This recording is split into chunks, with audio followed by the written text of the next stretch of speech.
morning you said that I am Brahman and Brahman is also me. Yes. Can you put some more light on that? Yes. The mantra we were discussing in Kathopanishad, I am Brahman and Brahman is also me. Some more light on this is the question. So the mantra was Yadamutra Yadeviha Tadamutra Yadamutra Tadamviha. That which is there is also here. That which is here is also there. Here and there, what does it mean? Here means I, the individual being. There means Brahman, God, Ishvara, Brahman, whatever you call it. That which is here is the same as that. And that which is there as Brahman is the same here. Now it means that Aham Brahmasmi, I am Brahman, and Brahman is me. What it means is, I think of myself erroneously as an individual being. And the world is full of other individual beings. These individual beings are called Jiva in Vedanta. They are all Jivas. Some are human beings, some are animals, and so on and so forth. We are individual beings inhabiting a world. And we interact with each other. Love, hate, indifference. We transact with each other. That's our conception of ourselves. The first thing that Vedanta tells us is, you are not this individual being. And it shows us in many ways. We did Panchakosha Vichara yesterday. Your individuality comes from what? Body. They have a separate body, I have a separate body, I am this body. This is my individuality. You are shown by Vedanta, first of all, you are not this body, you are the witness of this body. Are the other deeper levels of your individuality? Prana, Mana, Buddhi, and the Abhyakta, the Anandamaya. The 5 koshas, the 5 levels of your being, none of those individual levels you are. Once you negate them means you cannot physically remove them. You realize I am not that. Then you find all your individuality is gone. That consciousness which is aware of all these is not limited, is unlimited. That unlimited consciousness is Brahman. So what is here is there. That unlimited consciousness within is Brahman. So I am Brahman. And what is there is here, which means God is nothing but the real you. In other words, all that we imagine as God, Brahma, Vishnu, Maheshwara, Ramakrishna, Christ, whatever we call it, the great teachers of humanity, the God beyond, with form, without form, everything, all of that ultimately is the real you. There is no other thing, no other God apart from that. If the real you is put out of this picture, then all the other gods, the forms of God, names of God we talk about, they are fantasies, they are fictions. What all of them are pointing towards ultimately is you, the real you, not the individual you.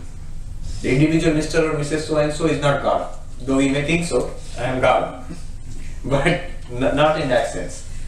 The unlimited I within is one with God. So I am God and God is me in that sense only. That's why in Vedanta, first of all, they say Tvam Padartha Shodhana, technically speaking. Tvam Padartha Shodhana is in the Mahavakya, Tat Tvam Asi, that thou art. Tat means that, Brahman.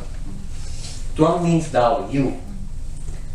First of all, Vedanta, that you or I, that term has to be clarified. Clarification of that term is called Tvam Padartha Shodhana, which means who am I is a question to be answered first. Then only after I find that I am the witness of this Panchakoshas, that I can be equated to Brahman, not this limited I. So the first thing is to find Brahman within ourselves. Yes, there's a question there. So from the state where I am, Yes. I can't differentiate an enlightened soul from another one, even Yes. if I meet in person. So, but just out of curiosity, in our daily lives, how many enlightened people do we meet? I would say, how many enlightened people do we meet? Enlightened persons are very rare, few and in between. Sri Ramakrishna says everybody can see God, but he does not say that everybody has seen God or everybody will see God in this particular life itself. Everybody can see God, everybody will, the purpose of life is to see God, and will we be able to realize God? Sri Ramakrishna says yes, ultimately all of us will be able to realize God, but may not be right away, may not be even be in this life.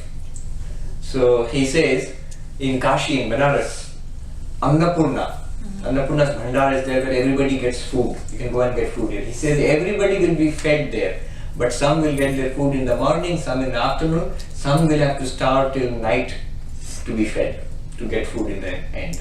So, people we run across in a day-to-day life, very rarely would consider that. I mean, you will be very lucky to meet one enlightened person in our whole life. But that is possible. And our goal is to realize that, to attain to that. Yes. I asked one, I at least feel at least maybe 5 or 6 people I have met whom I would consider to be enlightened in some way or the other. We do not know. One of these Swamis was Swami Nirmuktanandaji, Upen Maharaj, who passed away recently, a few years ago, at the age of 100. He was a disciple of Swami Shivananda, Mahapurush Maharaj. Swami Ranganathananda also was a disciple of Swami Shivananda. So once, in Belur Math, Upen Maharaj, the Swami I'm talking about, he went to Swami Ranganathananda, who was the president of the order, and asked, what will happen to me? Did I tell you the story? No. What will happen to me? And Ranganathanji answered straight away in English. He said, this is your last life. I shall come again to do Swamiji's work, but you don't have to come again. 3 sentences. I asked Upen Maharaj, one day I found him sitting in, if you visited Belur Math, Holy Mother's temple is there. So you're sitting at the side of Holy Mother's temple with his legs dangling and looking at Swami Vivekananda's temple. On one side the Ganges is flowing back. So I went to him and asked, by that time Ranganathanji had passed away. So I asked him, did President Maharaj give you this blessing? Ranganathanji, I just started it. You went and asked what will happen to me. And then the Swami repeated those 3 sentences. He said, yes, President Maharaj said, this is your last life. I shall come again to do Swamiji's work, but you don't have to come again. Now look at the caliber of this Swami, Upen Maharaj. He was not at all excited by this, not at all carried away by this. He in fact started praising Ranganathanji. He said, did you see what is President Maharaj Ranganathanji's attitude? He does not even care for moksha. He wants to come again and do Sri Ramakrishna's work, Swami Vivekananda's work. You see what kind of... Sri Ramakrishna is to speak about some expert players. You know, when you play snakes and ladders, some are there who want to only reach the end. They don't like playing, they'll lose otherwise. Some expert players are there, whatever they want, they can play that number. They can go around, take a trip around and come back to the goal again. So he says some are there who don't, most people are scared, they want moksha. Baba, this life is enough, no more I want to come back, this is moksha, after this I want moksha only, God realization. But there are some who say we will come back again. And we will do the Lord's work. Not come back to lead a worldly life and have no desires of my own except to love God and serve God. So Ranganathanji says that. Then I said to Upen Maharaj, Maharaj, leave that now, but for you, aapko to chutti de rahe hain. He has given you chutti, vacation. He has told you this is your last life, isn't it? He was not too much carried away. He just said in Bengali, let us see. This is the blessings of a Mahapurusha. Mahapurush means Mahapurush, Swami Shivananda. Then I asked, this answer is valuable for all of us. Often we have a doubt. We get a mantra from a guru and we get Ishta Devata. You meditate on Ishta Devata and repeat the mantra. That's one side.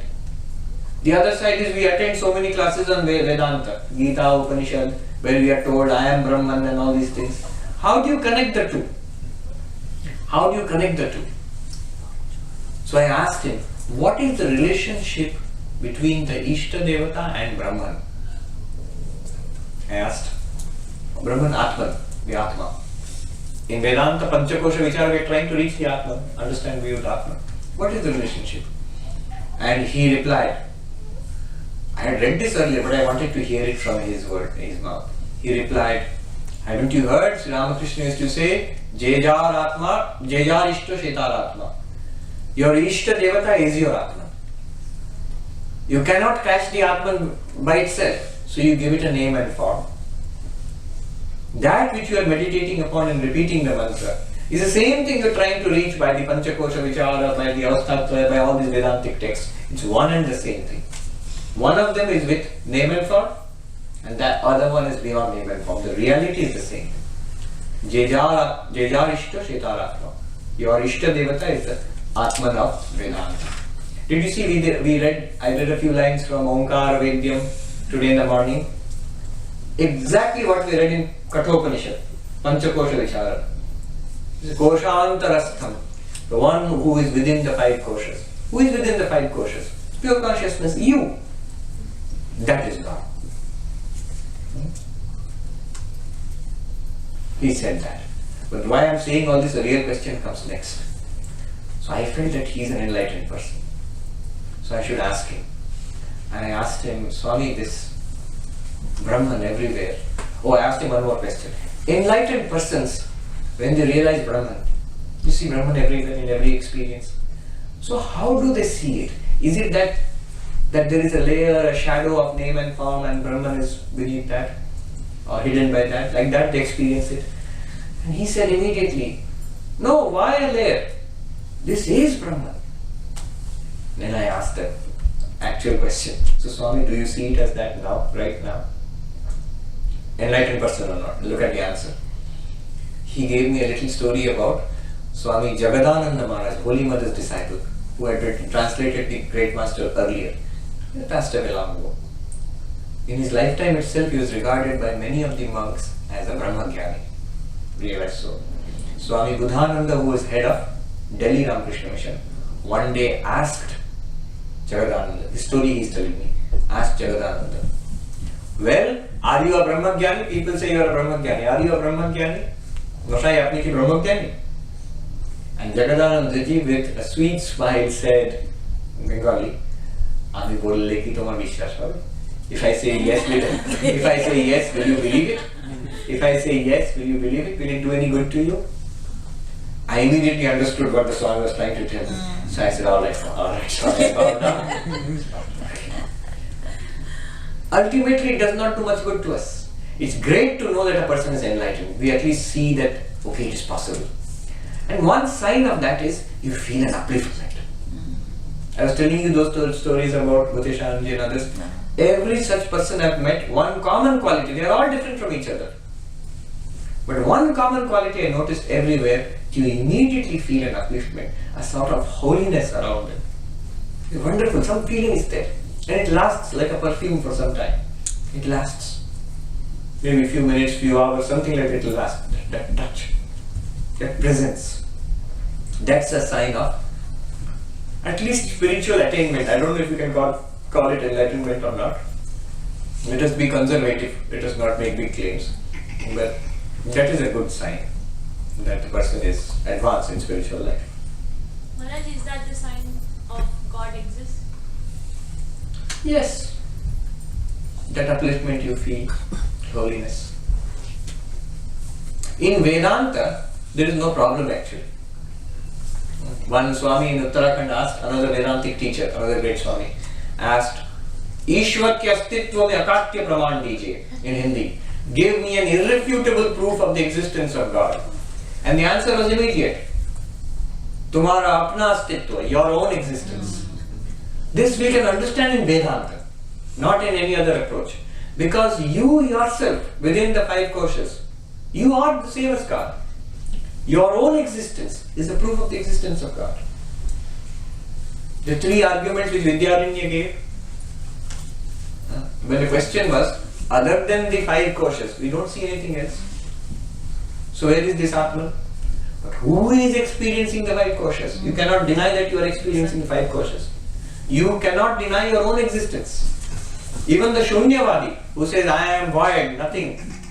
Not truly, he does not say that, but anyhow, that's how he has been misinterpreted. Shunyavadi says, I am nothing. Even that person, he has to exist to say nothing. To say that I do not exist, the Atman does not exist. Vidyaranya gives one more, 4th argument, very funny argument. He says, To say that the Atman does not exist is, he uses the word nirlabja, is as shameless as speaking, saying that I don't have a tongue. How can you say that you don't have a tongue if you don't, how can you say it if you don't have a tongue? How can you speak if you don't have a tongue? I can say that I don't have a tongue, but by my very words I have proved that I have a tongue.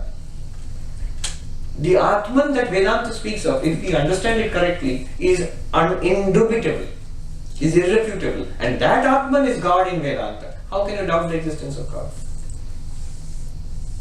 So if you understand the Vedanta philosophy clearly, there is no doubt that that God of Vedanta, whether it has a Vishnu form or Kali form, that depends on faith and ultimately your realization.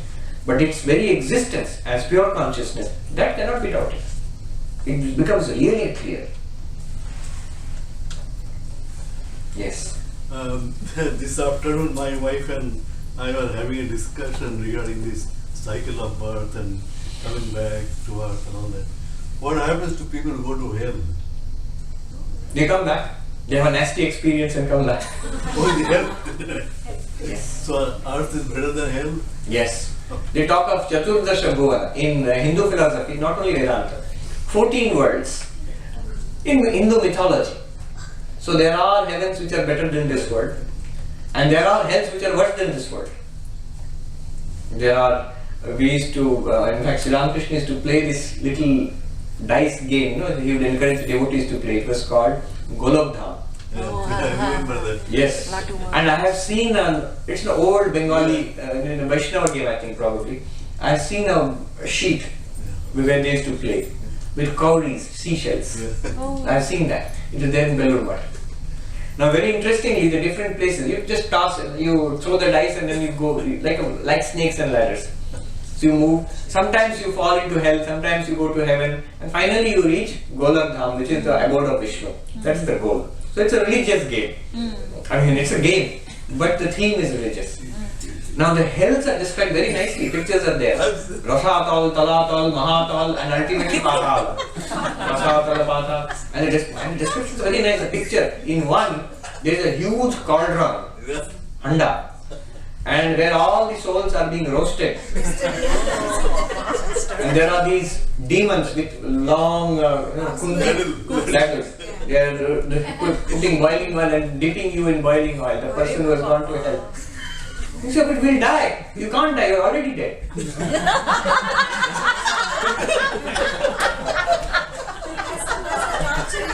Yes.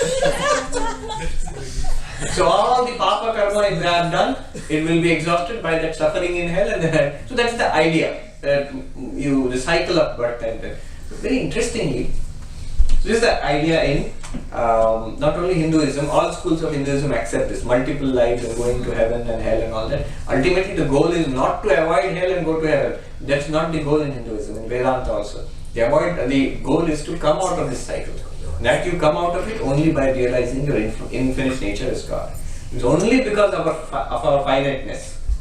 When I see difference here, Yamaraja told Nachiketa, Yaiha naneva pashyati, mrityu sa mrityu mapnoti. Who sees any difference here, limitation here. I am a separate little being. I want this, I want to avoid that. Then you are trapped. You will go from death to death. If you are a nice little being, you will go to heaven. If you are a particularly naughty little being, then you will go to hell.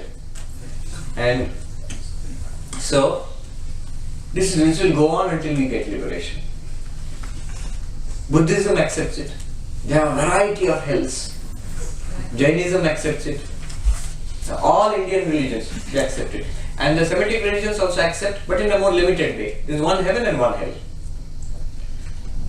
Only difference is that some versions of the Semitic religions say that hell and heaven are permanent. Hinduism does not say hell and heaven are permanent. Any limited state cannot be permanent. Only the infinite is permanent. Only Brahman is permanent. You realize yourself as Brahman, you are Nityam. But anything that you attain to heaven, you will come back again. It's like a Ferris wheel. You go up there, you have to come down. You fall into hell, you will be brought up again. Nothing is permanent there. Permanent is only realization.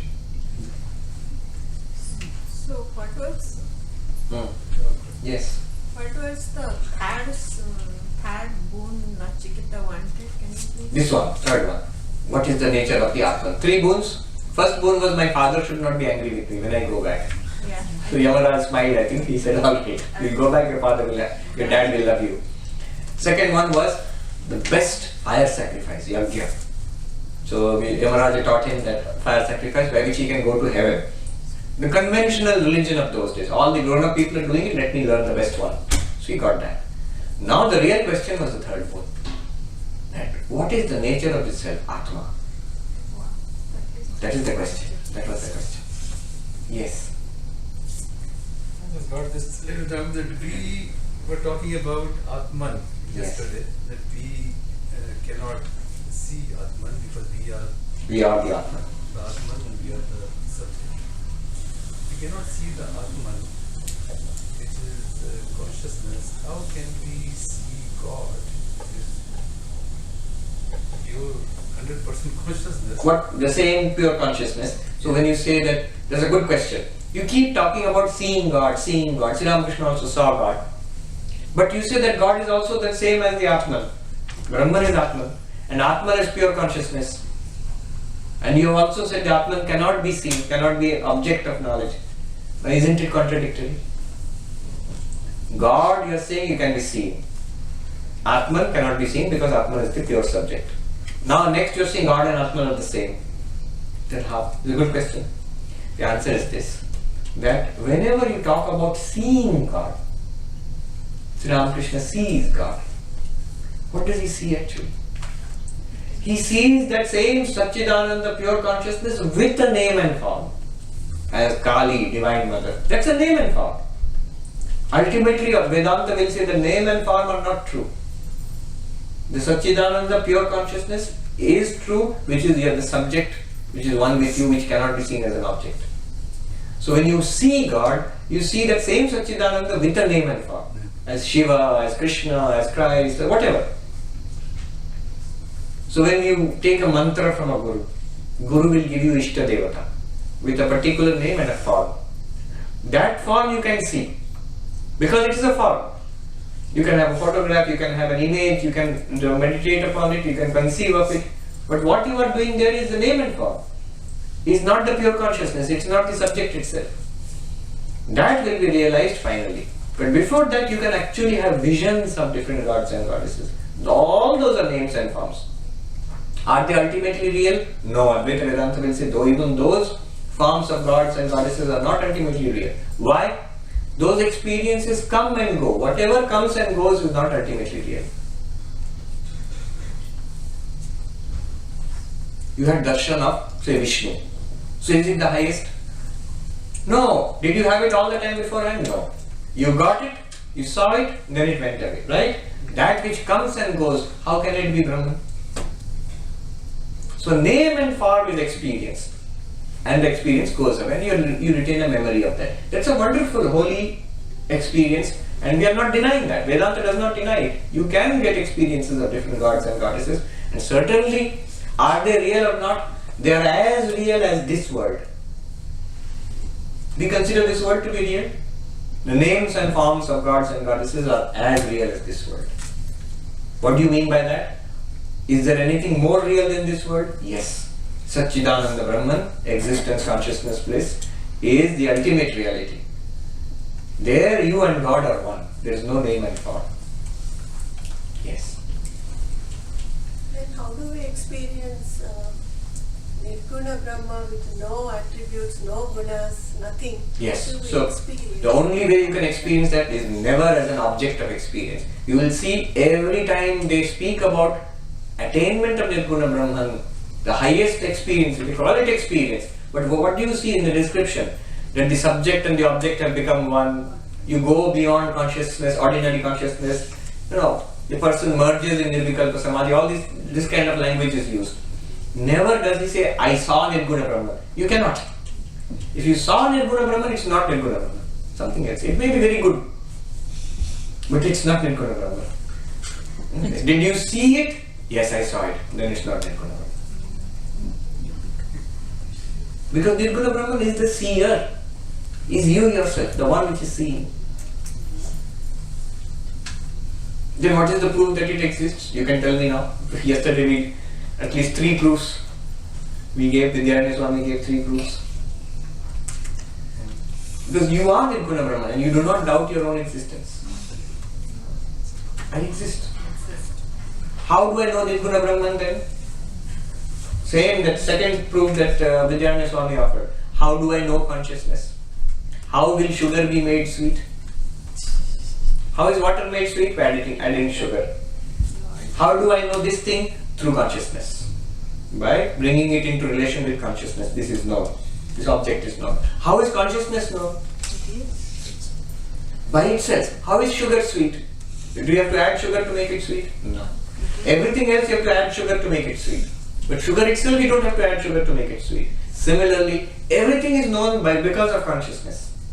But consciousness itself, it is self-effulgent. The term they use is Swaprakasha, Swayam Prakasha, Swayam Jyoti, Swaprakasha. They call it Jyotira Jyoti, the light of lights. Who is this light of light? Sounds very nice. Who is this light of light? You. You. Don't say my consciousness. Even after reading all this, we will say, okay, my Atman is alright, my Atman is Satchidananda, but I have many problems. Your Atman is not like your kidney or your liver. My kidney is healthy, but my liver has problems. No. Your Atman is a wrong term to use. Ultimately, the term to use is I. I, the consciousness. A body may have problems. That's a valid statement to make in Vedanta also. Turiyanji used to say that body has illness, body has suffering and pain. I am alright. Mahapurush Maharaj in Kashi, Benares, he had asthma. So at night he was panting, unable to sit. He was made to sit with pillows behind it. So if you sit straight, it helps the asthma. Early in the morning, other Swamis came worried to see how he is the president of the order, how he is. They just found he was sitting there, same posture, but very calm and peaceful.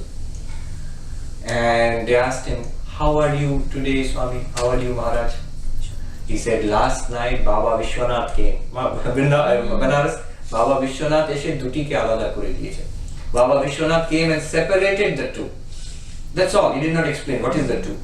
Two is the subject and the body, an object. Body remains with its asthma. I am separate from it. I am the observer of the body and its asthma. And often you see diseases of the body have a psychosomatic component. The moment you realize yourself, you know yourself, you are convinced that you are the consciousness, witness. First of all, what happens? The mind calms down. The mind calms down. As the mind calms down, it's a very deep peace. Ordinarily, we do not know that kind of peace. The best deep sleep you have after a tiring day is nothing compared to this peace. When that happens to the mind, it has a wonderful effect on the body also. So it has actually a curative effect on all kinds of diseases. That's not the goal. But the goal is that you transcend suffering. Yes. Yes. Katha Upanishad talks about how we do sadhanas like Panchakosha, Vivek, Vichara. while we are living. Does it mention anything about after death? See, after death, right now what we do, it will determine what will happen to us after death. After death, what happens to us, it depends on our karma and what we do in this life, especially at the end of life. So at the end of life, that's why in Hinduism we always make an effort at passing out of this body, taking the name of the Lord. If I cannot take the name of the Lord, people help me by chanting the name of the Lord around me. Name of Krishna, Rama, whatever. So the objective is to pass out of this body thinking about God. If a person is enlightened, jnani, no problem for that person. Because the person is already one with Brahman. When the body drops away, that's the end of the game. But if you are not enlightened, then we will transmigrate. We'll go from this life to another life. So it's very good to spend time thinking about God. Krishna says, whatever you think about at the end of your life, that's what will determine, to some extent, your next birth. So what should we do? So we should make arrangements. At last moment somebody should remind me of God. Krishna says that will not work. Shortcut will not work. That's why spend as much of your life as possible thinking about God, taking the name of God, worshipping God. So it becomes the dominant tendency in life. It becomes a dominant tendency in your mind. So even at the time when death comes, usually body and mind are very weak at the time of death. No new effort is possible. We are extremely weak when you are sinking. I had that experience once, very interesting. So I was watching. No control anymore, let alone body. I was under the IV drip for 15 days, no food or drink for 15 days. And at one moment I was sinking, many years ago, that was nearly 18 years ago. So I was in the hospital, and the experience was like falling into a deep dark well. If anybody has experienced deep shock, trauma, death, almost death-like experience, you'll feel something like that. If somebody has experienced hypoglycemia, high sugar, suddenly you pass out. Something like that, in a deeper sense. And at that moment there is no control over the mind. The mind just goes on by itself, like a machine without any control, just whirling helplessly. So whatever has been pushed into the mind from throughout the life, that only will come up at the time of death. If you are asking after death can we do any spiritual practices? Yes, there is talk about certain worlds where great sadhakas can continue their spiritual practices. Brahma Loka, they say, people can continue spiritual. Anyway, that's far away. Who knows what will happen after death? Let's take care of what we have right now. The human birth right now. Guru has come, given us the mantra. That's the real thing now. We have this opportunity, and let's use that. In the Gospel of Sri Ramakrishna, somebody asked Sri Ramakrishna, I've forgotten the exact section. Somebody asked Sri Ramakrishna, what happens after death? Do we go to other worlds and all that? Is it there or not? And Sri Ramakrishna that's why he evades the question. He said, why are you asking about that? What you have got right now, pay attention to that and follow that. Are there other worlds? Are there many lives? Sri Ramakrishna avoids that question. And Advaita Vedanta has an interesting answer to that question. One of our Swamis was seriously considering this idea. Is there one life or many lives? Punarjanma, rebirth, is it there or not? So he went and asked a staunch Vedantic Swami, what is your view about Punarjanma? And the answer works best in Hindi. So I'll tell you in Hindi. He asked, "आप पुनर्जन्म के बारे में क्या कहें? What do you think about Punarjanma?" Punarjanma means rebirth, reincarnation, coming again. Now this is a Vedantic, Advaitic answer. It's a unique answer. Only Advaitic can give this answer. That Swami said, "अरे महात्मा जी, जब जन्म ही नहीं तो पुनर्जन्म काहे का? आप मांडुक्य पढ़िए. You have not been born at all. Where is the question of rebirth? The Atman is never born. What is born? The body. Body is born, body will die. You, the Atman, are not born at all. Where is the question of your rebirth? आप मांडुक्य पढ़िए. You go and read Mandukya Upanishad. And that Swami came and told me this thing, and he was so annoyed. He said, "These Advaitins, any question you ask them, they will go to Brahman and Maya only." I was asking a serious question about many lives are there or not, and simply he said, "There is not even one birth. There are not many births. You are Brahman. This whole thing is an appearance. It's Maya. It's a story you are telling yourself. It's a dream. You wake up from that dream. It's like you are running in a forest. You find yourself in a forest, and a tiger is chasing you. Recently, it happened. We saw in the news in China, in the national park, how horrible. You have to drive through that, and you can see the tigers. They are big tigers, even bigger than the Royal Bengal tigers of India. The Siberian tigers. And they stop the car suddenly. They are not supposed to stop the car, not supposed to roll down the windows, nothing. Certainly not look out of the window, because tigers are there. you can see the tigers and slowly drive through. And of course, the rangers are there all the time. You can see tigers in the natural habitat. Did you see that video? No. It's quite horrible. Don't see it if you have not seen it. This tourists, they stopped the car, husband, wife, the wife's mother and their child, little child. So they stopped the car and the lady, the wife, she got out of the car and went around to the other side. Actually, I think she wanted to drive and they have to switch sides. Something like that. Yeah. She went around there. And as we opened the door, huge tiger came from the side, That's, yeah. caught hold of her, knocked her down and pulled her away. The husband was driving. Husband ran to save the wife, running back and forth. The old lady, grandmother, she rushed out. And that much only I saw in the video, but I read in the newspaper that another tiger came and killed that old lady. Oh. And the young lady survived somehow. Because the rangers, within seconds, the rangers came and drove away the tiger. Anyhow, tiger is chasing and I am running. And somehow I climbed a tree and I'm sitting there shivering and tiger is sitting there with a big open mouth waiting for me to fall. He'll eat me. Now another man comes quietly there and he says to me, don't worry, there is no tiger, no tree, you are dreaming, you are sleeping in your bed and dreaming, you wake up. I say, what nonsense are you telling me? Here is the tiger, you save yourself, the tiger will eat you. He says, no, this whole thing is a dream, including I am also a dream. You are dreaming, you are sleeping in your bed safely, wake up. If I cannot accept it, that this is a false thing, it's a dream, then that person tells me a story. Alright, in that case what you do, you sit on the tree, don't come down now. In the morning the tiger will go away, take the name of Krishna, sit there and it will happen. You will wake up from this. The whole problem will be solved. Now if I ask, where did the tiger come from? Where is the mom and dad of this tiger? All of it is not true. It's a dream.